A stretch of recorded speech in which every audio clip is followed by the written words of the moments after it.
Blog Talk Radio.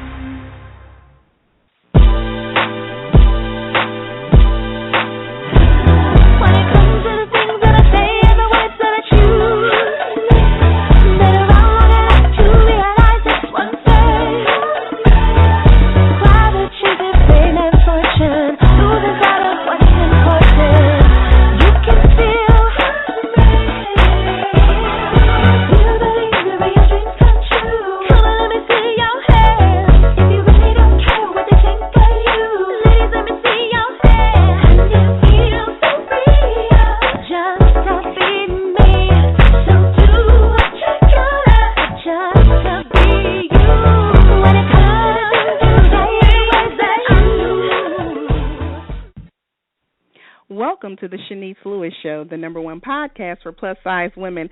I'm your host, Shanice Lewis. Today is Monday, December 21st, 2015. Stay connected with me in between shows on Instagram at Shanice Lewis, on Facebook at Shanice Lewis Show, and on Twitter at Shanice Show. Today's guest is Ashleigh Shackelford. She's the creator of Free Figure Revolution, a body positivity community organization.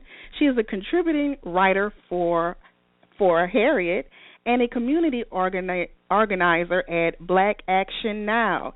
She is currently working towards her MA in Africana Studies at Morgan State University in Baltimore, Maryland. And Ashleigh has presented workshops and keynotes at universities, conferences, and events. She was nominated for the Feminist You Should Know Award in 2014 and a recognized feminist leader in her community. She recently wrote an article on BuzzFeed entitled, "The Body Positivity Movement Looks a Lot Like White Feminism" on Tess Holliday and Accountability, in which she accused the mainstream body positivity movement for being racist. Many are praising Ashleigh for her unapologetic commentary, while critics are saying she's being harsh and unfair. Today we're going to dig a little deeper into this conversation as Ashleigh gives us more clarity and insight about her purpose behind the article. Let's welcome Ashleigh to the show. Hi, are you there? Yeah, I'm here. Hi. Hi, well, I'm excited to have you on the show. You definitely made some waves this week with your article. It was everywhere. I had to talk to you after I read that article immediately. So, tell me about some of the... Huh? It was really intense, the response to the article. Right. So, we want to know more about you. So tell me about some of the work you are doing in the body positivity community. So in terms of the work that I'm currently doing, so to me the body positivity movement is so much broader than how we would think of it. So specifically right now my focus is my work that I'm specifically doing right now is based in the Black Lives Matter movement, which specifically focuses on the humanity and liberation for Black folks worldwide. And then in writing, like specifically, that's where I feel like my focus is providing a platform and really bringing to light a lot of issues that we don't get to have in everyday conversation. So really talking about issues of marginalization, specifically on race, sex, gender, and class, are really where I'm focusing my efforts right now in terms of writing and then in terms of doing direct action and community organizing. So when you talk about body positivity, you mean way more than just body image. Well, ultimately, when we talk about Black Lives Matter, that's relating to Black bodies. So we're talking about the humanity of how Black people are treated and our liberation overall through structural violence. And I think that that's really important to body positivity in terms of recognizing that we can't value bodies that we're able to see being displayed on screen, murdered, and left and no justice whatsoever unless we're going to talk about all those issues and really talk about how body positivity relates to a larger issue of structural violence against specific types of bodies. So even though, like, I could post about being body positive and what I'm wearing and how I'm walking down the street and I'm fat and proud, I still also have to be mindful of the fact that my blackness is a weapon within the society that I live in. So that relates directly to body positivity. Got it. Now, did you have reservations about publishing this BuzzFeed article because some of the negative consequences it could have?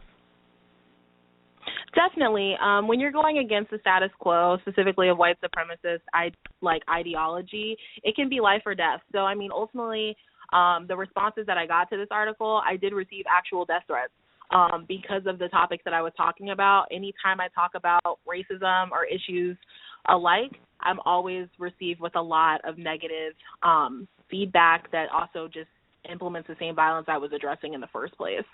But I do feel like there were a lot of people who were kind of in between with their feelings. So it wasn't necessarily like such direct violence, but more so just trying to figure out where I was coming from and even how to address these issues, because I think that the article really opened up a lot of different conversations. So it was a lot of different responses that I was getting, specifically people wanting to know how the body positivity can relate to other facets of identity, such as disability and class, and how does that work through that structural violence and how we see people within this movement. Now, did I hear you correctly? You said you received death threats from this article? I did. So that happens actually all the time for most of the articles that I do write, because I am talking about such sensitive topics, because when we do talk about oppression and privilege, people are very apprehensive to those topics. And if they weren't apprehensive, then we wouldn't be living in the violent state that we currently are. So it's really interesting. So I received a death threat on my Tumblr when I posted my article. And then I also received some very negative, like, you're going to really regret this type of messages on my Facebook. So, it comes with the job of talking about oppression. Wow. So in regards to your article, you specifically used the term body positive community.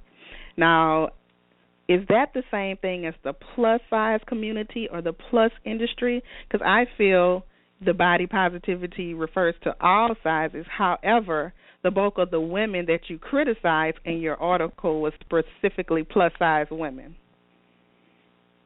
Yeah, no, that's a great question. I think it's really actually hard to decipher between them, because it's like when you think of body positivity, like earlier when I was talking about Black Lives Matter, a lot of people don't relate that, right?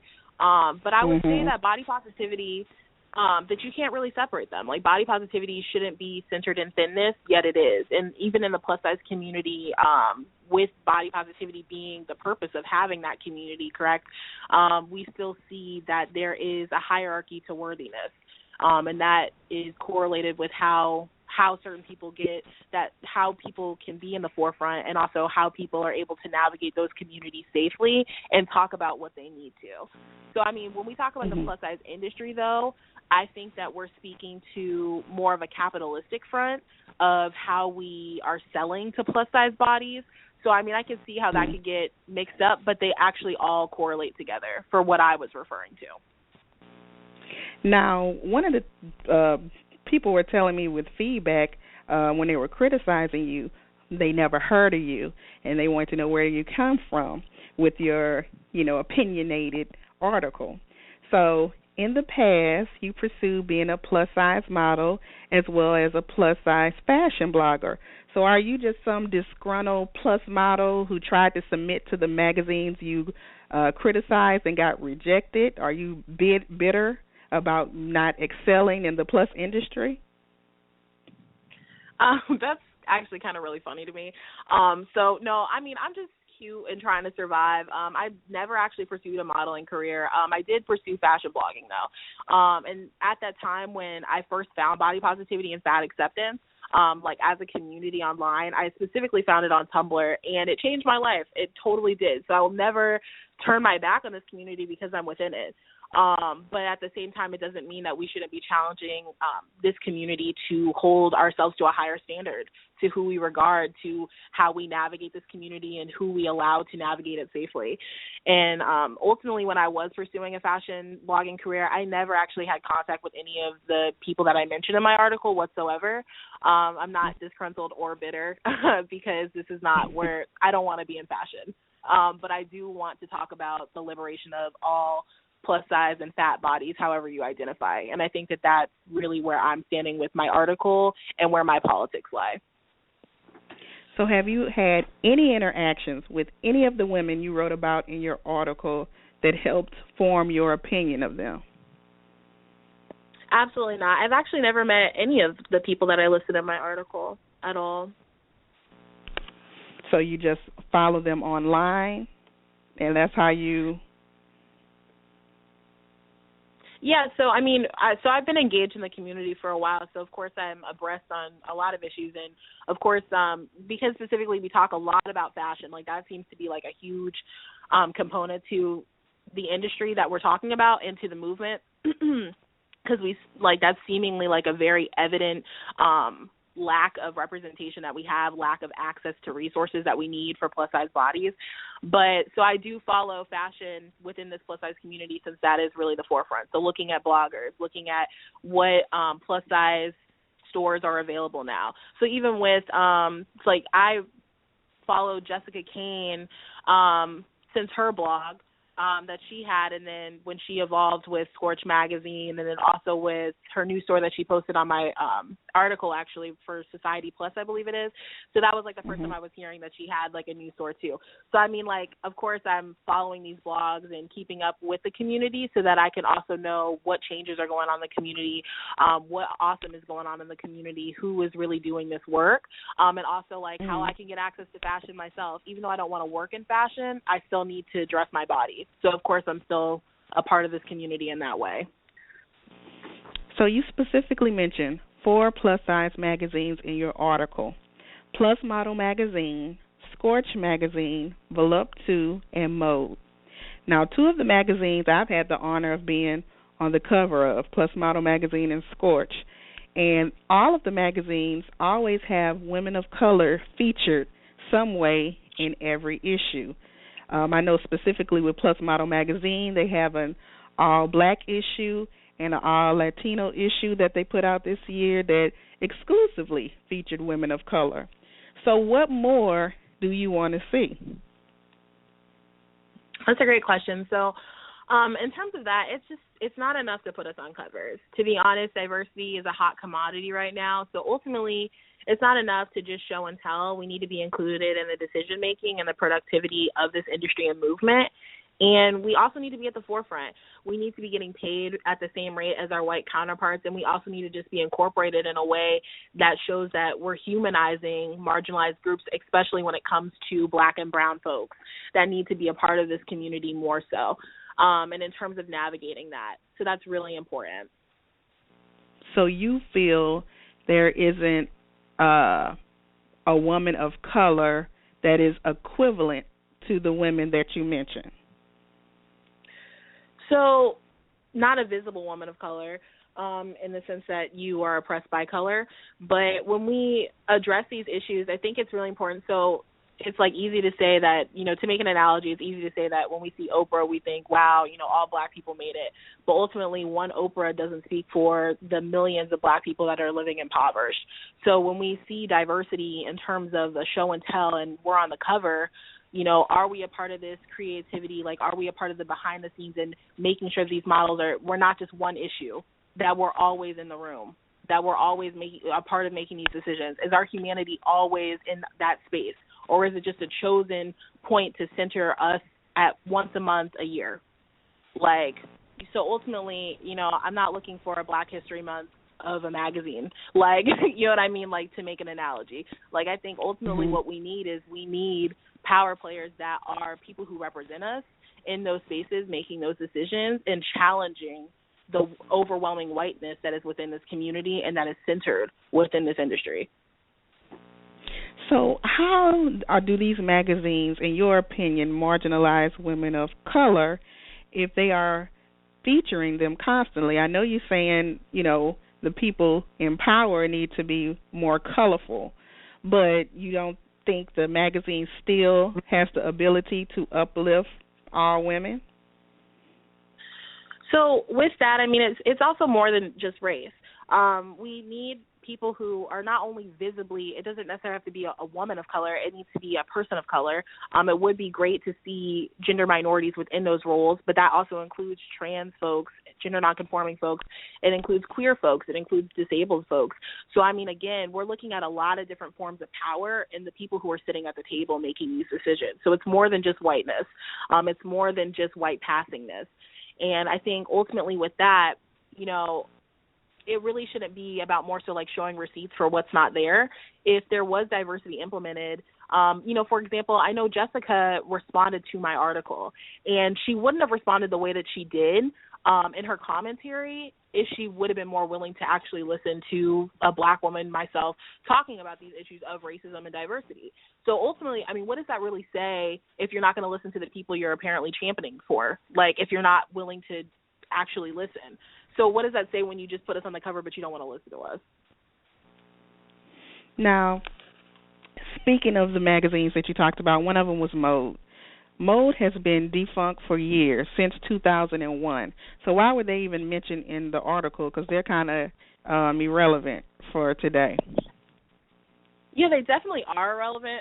Great question, though, because I know a lot of people are like, what is Mode? But I was like, it's actually one of the first plus-size magazines, and it was, you know, led and forerun by a white person, so a white woman. So when we're looking at that, it's really just a long-standing history of how white women in power, you know, have really centered their privilege, access, and centering their whiteness within their roles, and how that leads to disseminating more overwhelming whiteness within that magazine.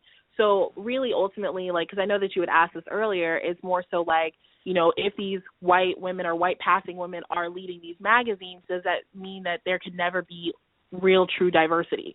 And I think in some ways, yeah, there really could never be, unless you're willing to challenge that role and to give those leading spots, or you're willing to give someone a counterpart role to your role. That is going to be a marginalized person, especially when we talk about people of color. If you don't have someone who is being paid like you, leading and making these decisions to make sure that diversity is implemented at all fronts, then it's really not going to change anything. Now, when you say that these women in the article are racist, that's a heavy word. So what are you referring to when you say racism in the context of this article? Because I assume you aren't talking about they're members of the KKK or burning crosses and want to harm people of color. So what do you mean when you say racism? So racism goes beyond, like, these very explicit ideas of what we think is racism. So I don't need a white person to call me the N-word to know that you're racist. Racism, the most violent forms of racism are implicit. So racism is telling me that I hate white people because I talked about the marginalization of people of color within the body positivity movement, because that's it's a derailment tactic, and it's also, it's a derailment tactic, and I feel like ultimately it's really about silencing me. Silencing someone of color, especially a Black woman, talking about these issues is violence. That's racism. And racism is also telling me that I'm unintelligent because I talked about these issues, or about what people in power don't want to talk about. Racism is telling me to be quiet until white people say I'm allowed to speak up. And ultimately, that's not how pushing back against oppression works. It doesn't work on the timetables or the decisions of white people, especially people in power. So that is racism. These forms that we're talking about, this lack of, because even using this word diversity, it's such a shallow term. Like, anybody can say diversity. We even saw that when, just to bring up a local news incident, was with Ms. U, with the students actually pushing back against these racist systems within their institution.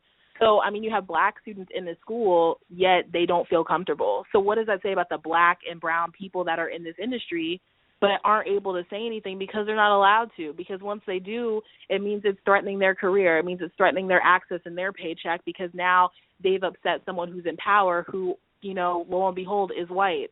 So what does that really say when we're not allowed to talk about these issues without risking everything to do it? Now, I got to tell you, this was a great article for me, a great part of the article for me when you call some of the women racist, because I have relationships with some of them. And, some of them have been to my house and spent the night. Some of them we've shared hotel rooms at events. And maybe I'm biased, but, would someone racist want to come spend the night at a Black person's house?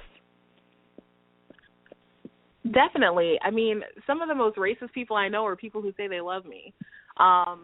it's just really, it's so much more than that. And I feel like in order to understand how deep racism is, it hurts to, like, think about the people that you're close to, like, even people that you're spending time with, Shanice, like, being racist or have that capability of being racist. We think that, it's not to say that racism isn't so pervasive and violent that, you know, it has to be worn on your sleeve, but it is to say that, you know, if we start recognizing these levels of how power, dominance, privilege, and oppression work, then we would recognize that anybody who is of privilege, that means recognizing that all white folks have the capability of being racist. Like, instead of just saying, we have to wait for you to show us that you're racist, it's just honestly the way that privilege works, the way that white supremacy works, there is no way to say that you are escapable of that because you were taught to be that way. That's how society is designed. It's designed for us to not care about people of color. So you can't be a part of a system where you have this privilege and not name the violence behind that privilege. Okay. So another area where you were getting criticized is because some of the women that you talked about in the article being racist were women of color, and they were Latina. So who do you consider to be a woman of color? Because, you know, some people were confused about some of the people you were talking about. Yeah, no, definitely. Who was specifically Latina in the article? Well, I know Madeline Jones is Puerto Rican, so I consider her a woman of color. Yeah, no, definitely. So, I mean, being Puerto Rican doesn't actually necessarily mean that you're a woman of color, but I mean, if she is a woman of color and that's like her actual racial identity, then, I mean, that's, you know, that's great. I'm glad that we're recognizing that she is a woman of color, but also I said in my article that people were white or white passing because I've never had one-on-one conversations with these people, so I can never assume to know your race, but I can definitely see how you're read. So I asked numerous people if they felt like, you know, the people I named were readable as people of color. None of these people read as being oppressed by color. It doesn't mean that you're not a person of color, though. So in terms of that, you know, being a woman of color is anyone who's non-white.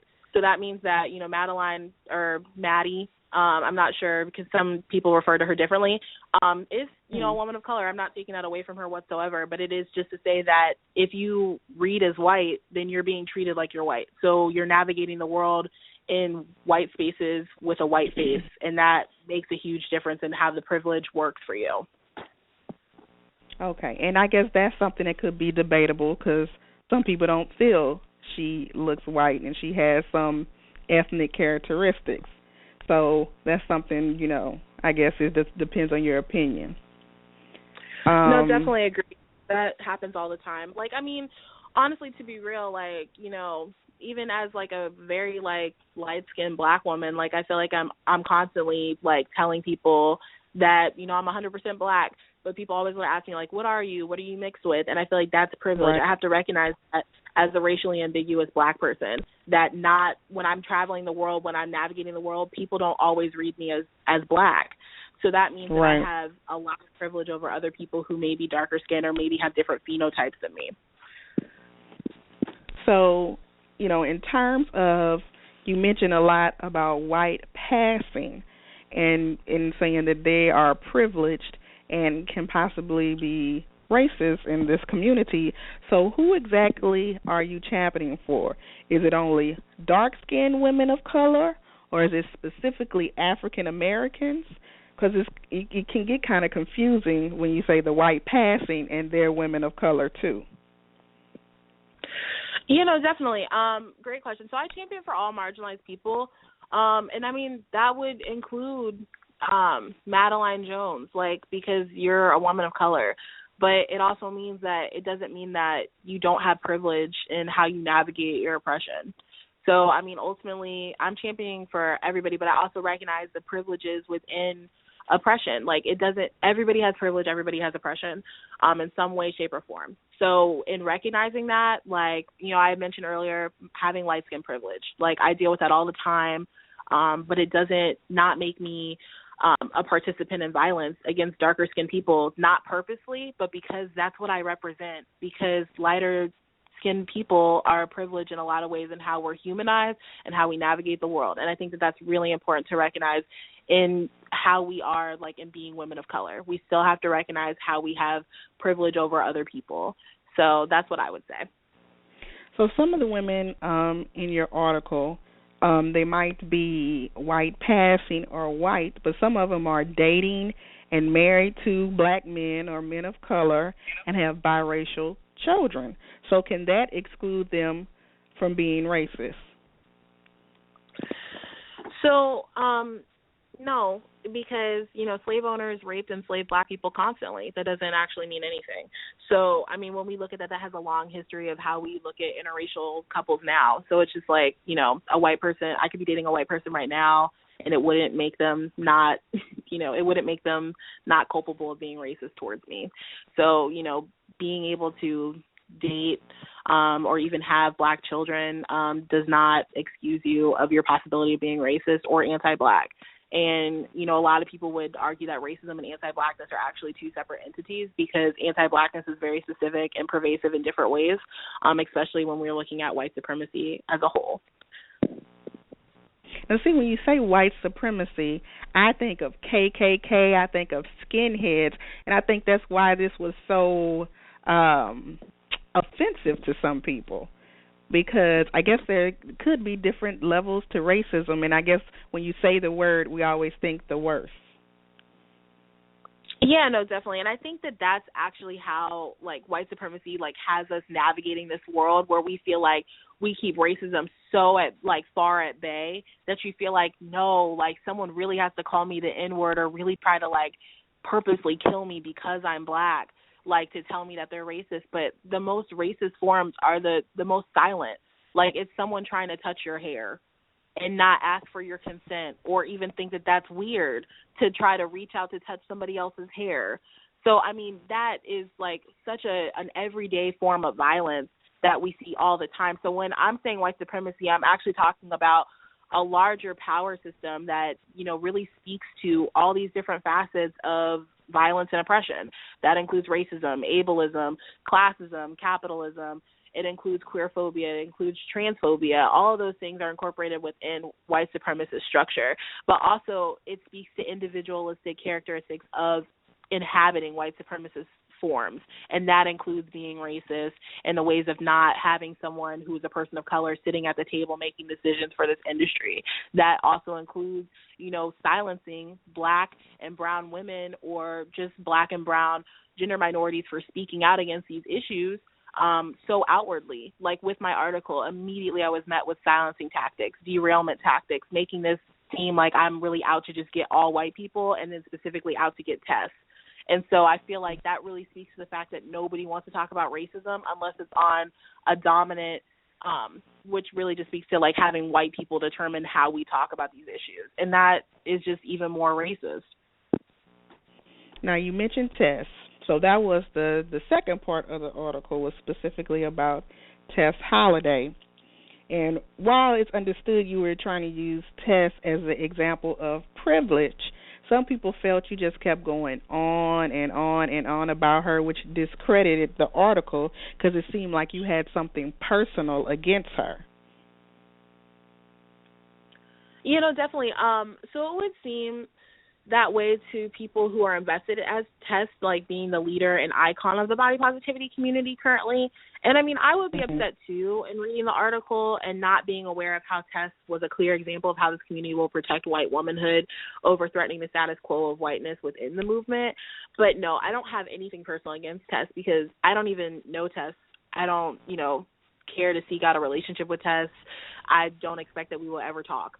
But in recognizing that in pop culture and even within smaller movements such as the plus-size community, we have to recognize that people who are being led as our leaders and icons and role models within this movement are always up for critique because ultimately when a media-ordained leader is doing something and being accused of theft, then we need to be talking about it. We need to talk about what this means. We also need to talk about what power position Tess holds within this community when she's white, cisgender.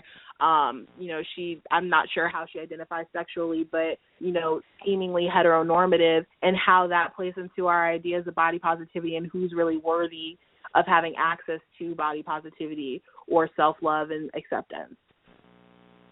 Now, one of the things you said in the article when speaking specifically about Tess was that she should give up some of her jobs to women of color.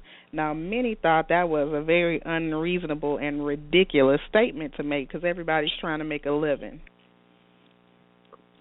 Yeah, definitely. It's funny because most folks with privilege think that unlearning privilege is just a mindset, but it requires structural change, and that includes who we center and, who specifically given opportunities within popular culture and within body positivity. So if Tess is unwilling to give up opportunities to marginalized groups, for example, like women of color, gender nonconforming folks, disabled folks, then she'll continue to be a participant within her privilege and within social positioning that represents dominance and power over those marginalized groups.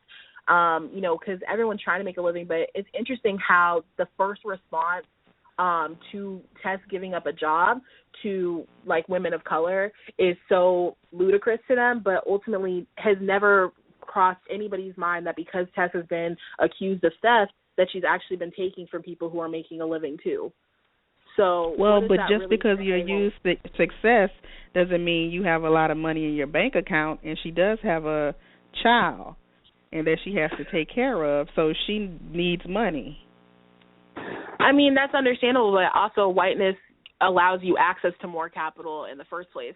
So it's so people of color are struggling every day, especially when you look at the pricing. So say, for example, if I wanted to go back into blogging, if I wanted to go back into fashion blogging as a plus-size woman of color, the amount of money I would have to spend on clothes just to be able to be in the forefront, to have people look at me, would cost me considerably.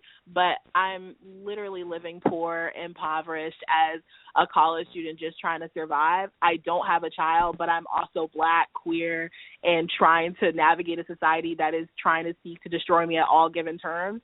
Then when I write articles like this, it actually limits how much access I have to more capital, because now I've challenged a status quo that allows for other people to make money. So now I'm challenging other people's money, but now I still can't get money because I told the truth. So what does that say about everybody else that has to navigate this community? And then we can't even talk about our real issues or our humanity without losing money. So even though Tess has a kid, there's a lot of people who had kids that ordered shirts. There's a lot of people who have kids and want to be bloggers. There's a lot of people who are people of color who don't have access to stable jobs. There are people of color out here that are trying to do the same work that Tess is doing, but don't have access to do it because they're not white, because they don't already have capital to start with. And I think that really speaks to a lot, because even Tess has actually spoken about her finances in articles in defense of how she's been navigating being able to move out of her poor, when she was more, when she didn't have a lot of money. Because I definitely did try to follow her career too, because it was great when she got signed to a major agency. I think that was a great accomplishment. It's just not enough. So even in reading her articles, she's talking about how much money that she's making. So it's really not enough to say that somehow it's going to hurt her to offer an opportunity to someone who doesn't get the opportunity. So what does that say about what type of diversity we're trying to implement if you don't actually want to do anything about it, if it means that you have to take money out of your pocket? And that actually would just play right back into the system.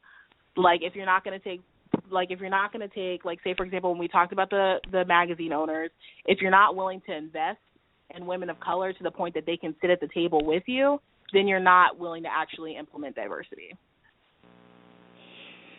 So according to my resources, Tess has refunded everyone's money back that bought a T-shirt and didn't receive it. That was one of your critiques about Tess.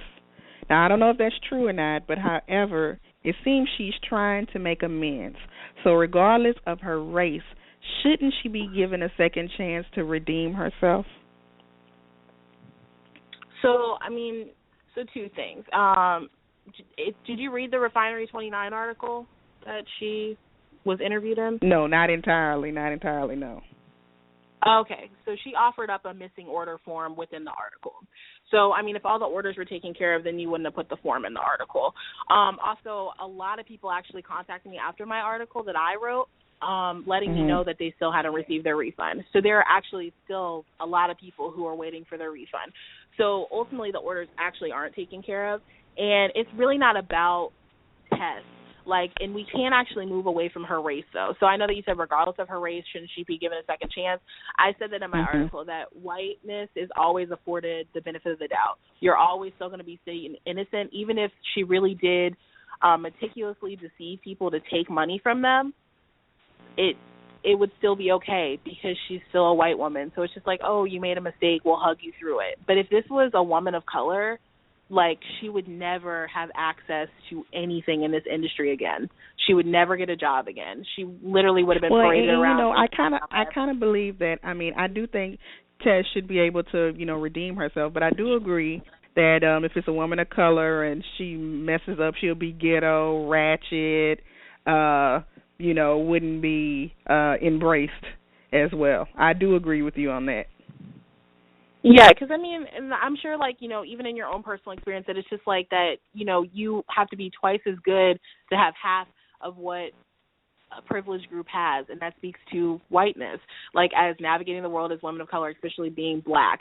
So ultimately, if we took money, we would just be seen as, wow, we're just another Precious who's, stealing a bucket of chicken.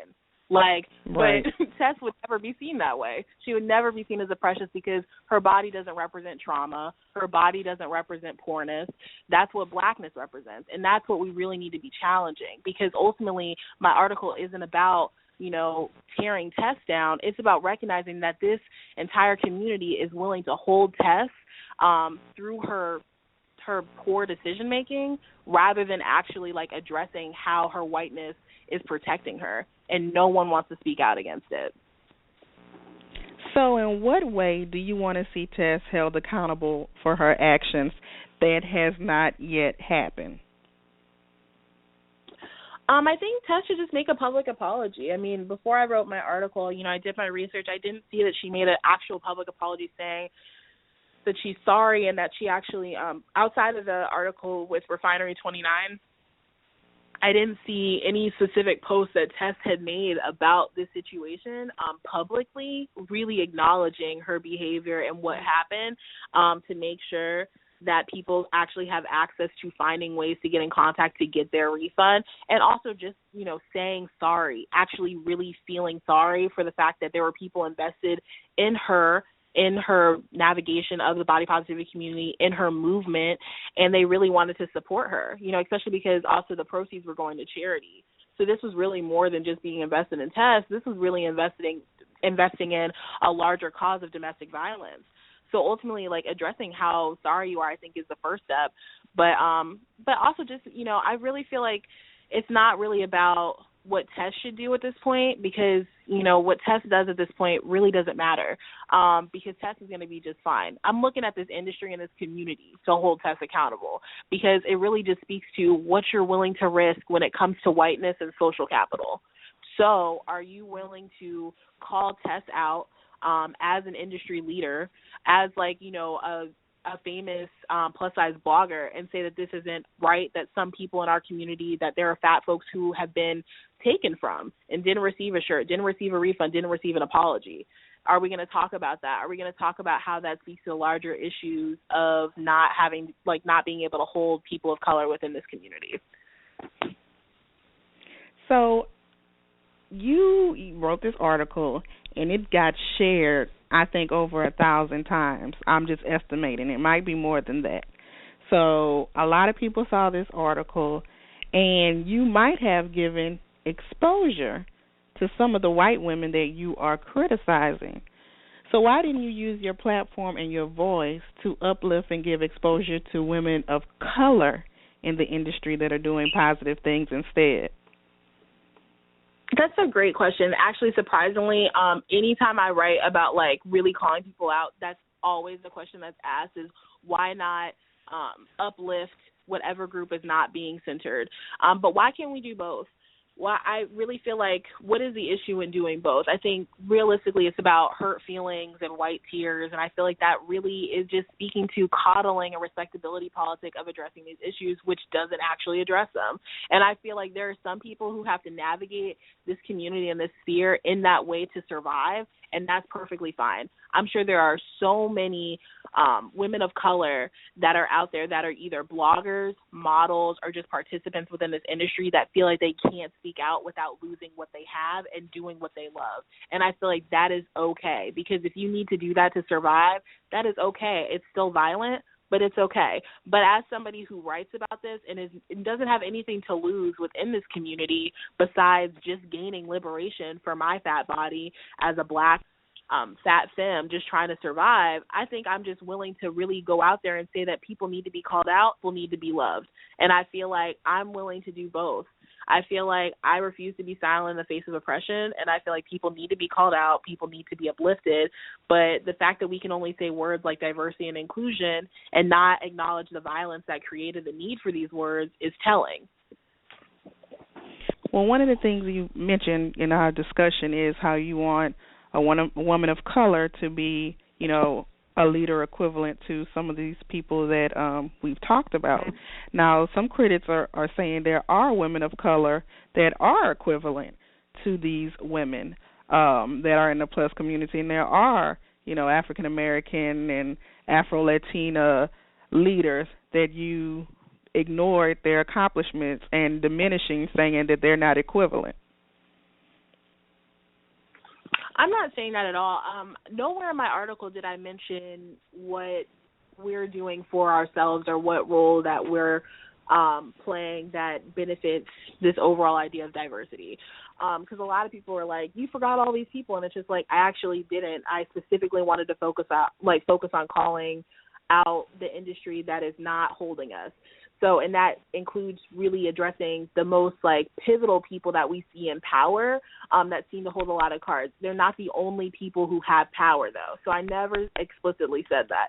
There are so many different blogs, leaders within this community that should totally be addressed. I mean, one of my favorite people in the world is Sonia Renee Taylor, who runs the Bodies on Apology. She's amazing. She's amazing what she does in the platform that she's building, and it's a platform that we need. And she's leading that.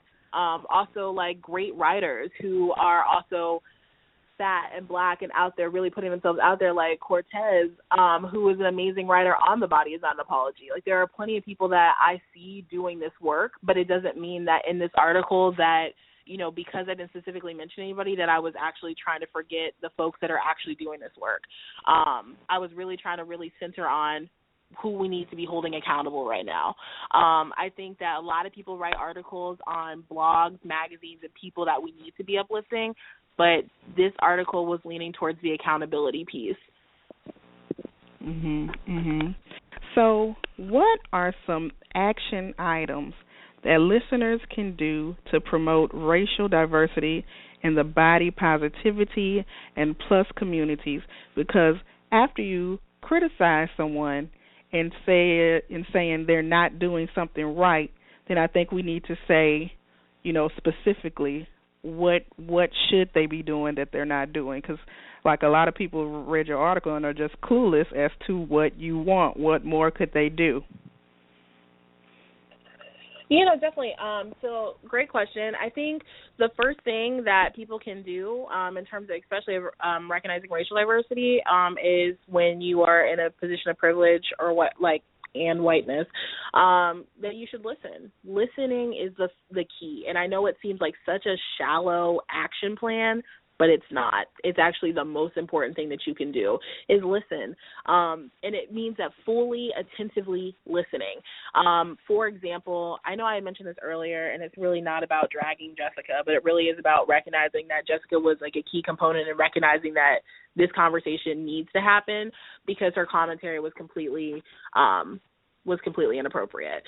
Jessica commented on my post with, you know, kind of very racist commentary, specifically targeting how I address these issues. And it tells me that the people who are so dedicated to diversity are the most mad about my article. So, what does that say what does that say about how you really think diversity is or how it's implemented? Oppression is not kind. Oppression is violence. So our response as marginalized people should not have to be in the terms of those in power. And then ultimately another thing that you can do as an actionable item is to pay people of color for our labor and our work at the same rate that you pay white people, and actually value our opinion more when it comes to diversity, because we're the ones that need it. Diversity is not for white people in the sense of why it's actually implemented, but it's for white people as a silencing tactic. So have people of color in power positions of your organizations or magazines, and then create diversity initiatives within all forums of this community and the body positivity movement that are led by people of color and that are paid to do this work, because we need to be paid to tell you what we need. It's not our job as oppressed people to tell our oppressors what we need you to do to fix this violence, but if we have to tell you, then you need to pay us, and you need to listen, and then you need to do it without question. And if those things are not done, then ultimately you're not invested in this. And it's hard. There's no nice way to have a conversation about racism. There's no easy way to have a conversation about racism. But it's really not our place as marginalized people to tell, people in power, this is what you need to do, and then you just listen to us and take our labor of telling you, take our lived violence, and you just take it and plagiarize it, and then take what we said, and then you do it, but you don't pay us for it. That's not how that works. You need to pay us to be in these positions to tell you what we need. So create a team. I'm sure that this article that I wrote is going to instigate so many conversations about diversity. Even if it comes at the expense of hating me, it's going to be interesting to see how many people are going to use my labor to have deeper conversations and to create initiatives around their own organizations. And suddenly it's going to seem like they did it on their own, but it really just came from the fact that this article really just dragged a lot of people that needed to be dragged, because this is about holding everybody accountable. This is not about, this is personal. I know you personally. This is about a larger issue of racism. And if we're not addressing it in a way that's actually actionable, then nobody's actually dedicated to unpacking it.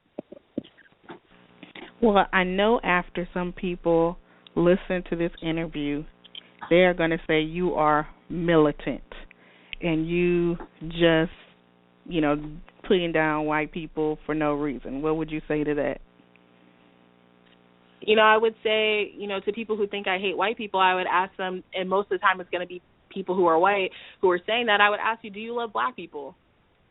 Do you love black people? Do you love black people when we're on the cover of your magazine? Do you like black people when we talk out loud and we tell you what we need?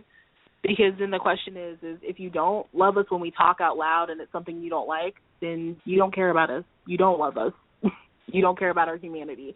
So, I feel like ultimately that's all I'm talking about is really our humanity. And I think that if you're not willing to have these conversations, if you're not willing to listen, that's really, it says more about you than it says about me.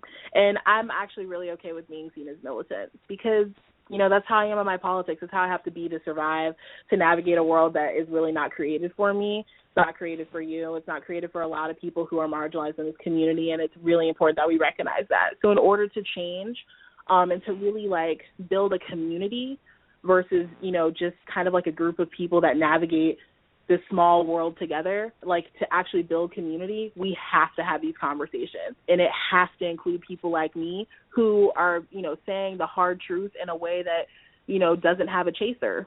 We need to have these conversations with people who are willing to really be able to say what they want. And like I said earlier, I know there's plenty of people out here who are navigating these spaces and are not allowed to speak out without losing everything that they have.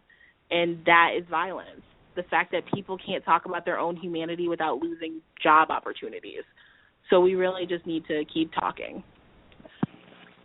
So, Ashleigh, what is next for you? Do you have any more explosive articles coming out, or that's it for a while?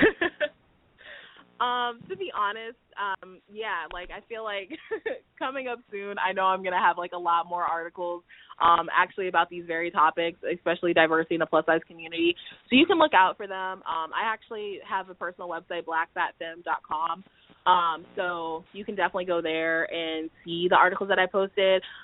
There's a lot of people that I'm connected to on my own networks that know me and that can generally pass around the articles that I write. And then I always post on my Instagram and my Facebook too. So people can always be in touch. So then that way we can continue to have these conversations, even if it is at the expense of, me seemingly being militant. Well, I definitely enjoyed this conversation with you. I saw you post on your Facebook, let's see how this conversation goes. But I think it was a good educational conversation. I agree. No, honestly, because you never know. So it definitely was never any shade to you, boo. Like, we all good. Like, I just, you never know how things are going to go when you're talking about really serious issues like this. So I really appreciate you having me on your show and reaching out to me. It really means a lot. And, I see you doing your thing, too. So I just want you to know, like, you've been seen, and I support you. So. Well, thank you so much. Well, I definitely think you have started a conversation that needs to be had, and we'll see how people in the industry take note. So, continued success. Tell us your website one more time. It's blackfatfemme.com. It's black, fat, and then femme is FEMME.com.